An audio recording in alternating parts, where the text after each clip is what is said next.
Right It now? is live. Yeah, we're live. Okay. Okay.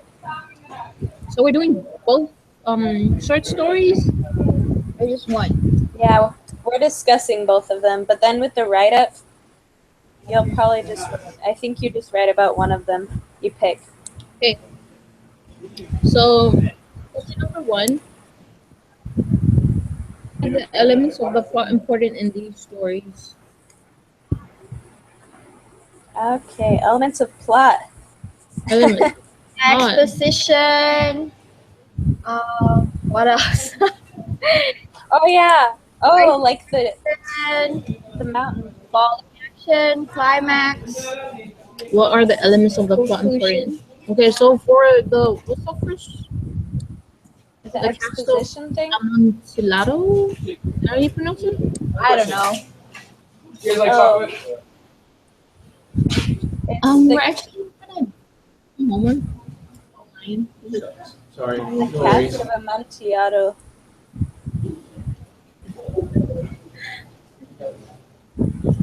Oh, sorry. Yeah. What was you say? What? Oh, it's called the cast of Amontillado. So the Monty. is the exposition the beginning part that describes the setting and all that?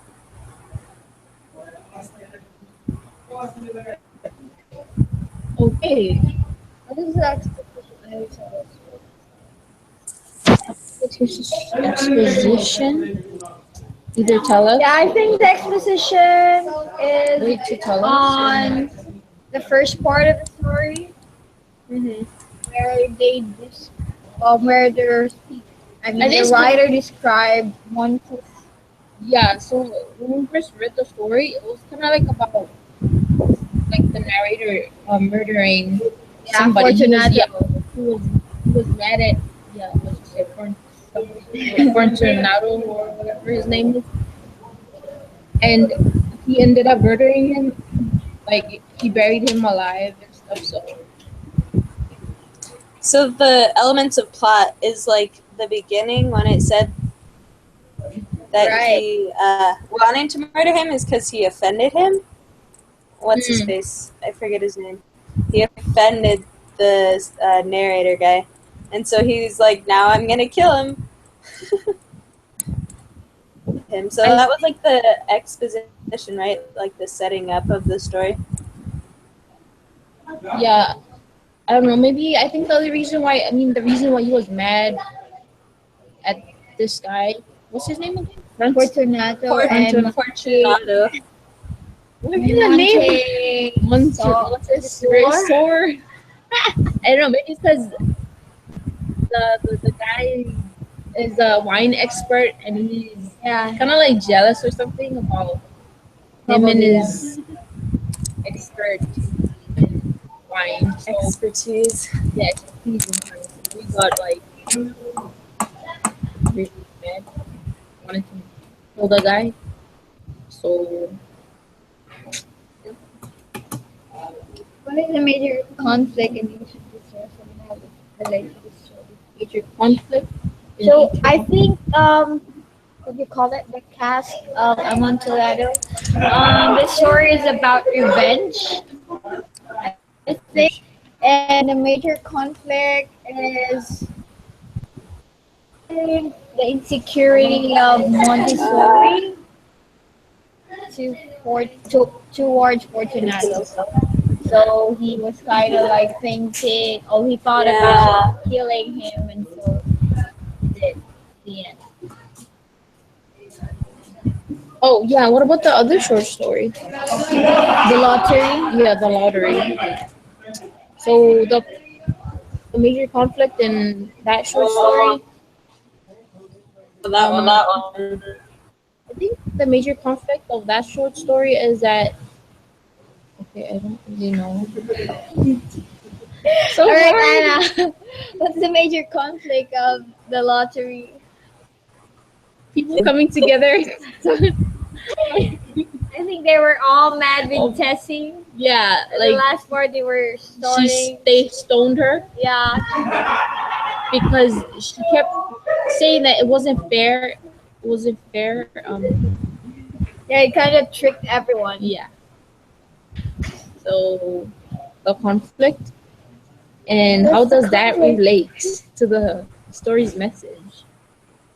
Um, what do you think, Hannah? How does the conflict relate to the lottery's message? Short story. The conflict. Yeah. I think the conflict is man versus society. Society Man versus is the reason that they're like killing her just because that's how their society is run. Reason, but that's just how they've always done it. Yeah. Okay. Alright. When does the climax come, and how is that important to the story's message? When they draw the paper and it like says that there's a black dot, and that's when the climax is. You know something bad is happening, and It's like the major turning point in Yeah. the story. yeah. Maybe it started before that when they all, like, when you started to realize, like, it was the rising action and it got closer and closer to the conflict. And then, like, when they hit her, maybe with the stones. Maybe that's the climax. Yeah, and I think the climax for what's the called? The cast. Yeah, the cast and Mo- Amontillado. Amontillado. Yeah, I think it's Amontillado, yeah. yeah. So hard these words. It's a weird word. Yeah, is when the narrator what do you call it? He invited the The wine man. Yeah. Fortunato. Fortunato over to his house, and he got him drunk and stuff, and he led him down to his wine. What do you call that That's place the calm. where you keep your wine? Yeah. Yeah, It's like the basement. yeah. But then you keep your wine in. Okay. Oh god. Yeah, and then he let him down there. The guy was drunk. He ended up burying the guy alive. The wine expert thought that the narrator was just joking around, but he wasn't. He was really I was really into it. into what he's doing. Like, I'm gonna kill you and stuff like that. So yeah. Yeah. Oh, how does the exposition, like, tell us about the characters and, like, how we're supposed to respond to it? I think in the cast of Amontillado, you realize that serious about killing him, and then you're like, oh, I feel bad for Fortunato because he's just like not knowing what's happening the whole time while the audience does, so it's like dramatic irony. Right. So you feel bad for the character. So he's just Yeah. pathetic, and he has no idea. That's why you shouldn't be trusting anybody. It's just kidding. Moral of the story. You don't know. Okay, next one. How is the conflict resolved or not resolved, and how does that add to the story's message? He dies. He's In killed. each case. Okay, how is the conflict resolved or not resolved? So I think It's in the res- first story it wasn't resolved because it was really hanging. Yeah. Wait, Like which what one? The Cask of Amontillado? Oh, yeah. I think that one was Because- kind of resolved. It was kind of resolved because he stopped screaming, and so when that guy stopped screaming, that's like the conflict. So he's done. And, okay. And the next one is Do we have a quote for that to support the answer? Like it was kind of resolved. yes, isn't what A quote? No, wait, in the short story. Oh, we're supposed to be quoting stuff? Yeah, don't have evidence to Um,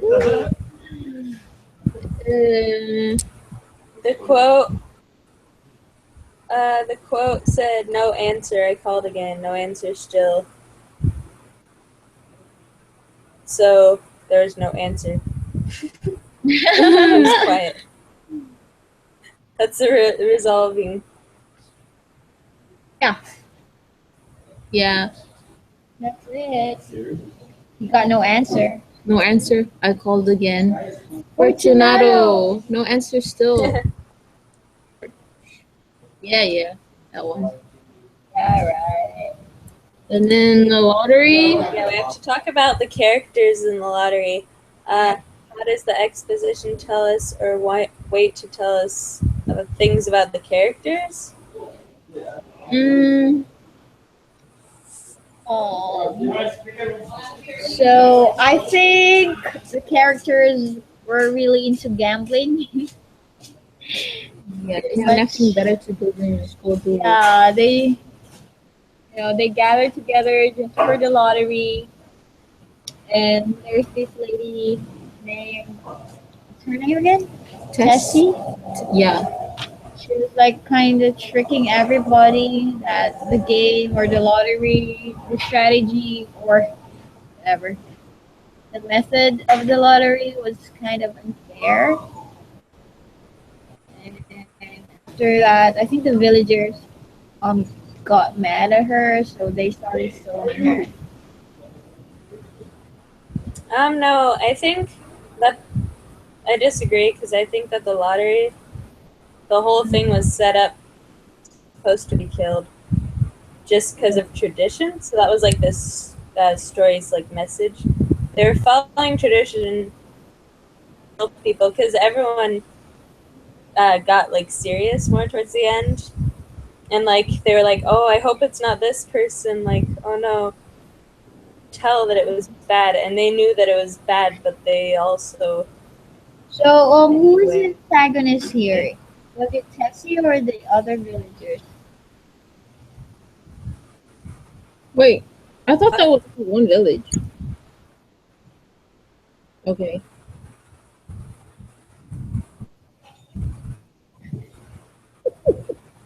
Yeah, I know. Hello? It's freezing up. I can't hear. What? So who was the antagonist in the story? Or the villagers? Mm. The villagers, but also not just the villagers, but like the whole system. Yeah. The whole lottery itself was like the antagonist because it's the reason that the people kill each other, sort of. Yes, so it's like the same thing they do every year. Yeah, Oh. it's the tradition. If they don't follow that, then I don't know.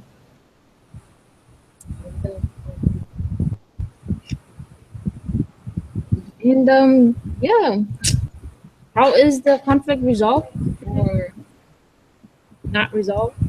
The lottery. And how does that add to the story's message? What is the story's message? Oh, she wins the lottery in the end. So that's how it's resolved, but it's not a good thing. So yeah. Mm-hmm. Don't you think that's Well, yeah, what's the message of the lottery? I think that the message is that traditions that you do without any reason can be bad. It's kind of saying that these traditions aren't good because it's hurting someone and people are just doing it blindly. Like they don't even know or remember why there's that tradition, they just do it. Maybe saying that Like tradition's bad. yeah, that movie, right? Hunger Games? Yeah, Hunger Games. Oh yeah, it reminded me of that too. Yeah, kind of like that. So And that's it. We're done, yeah. Finito.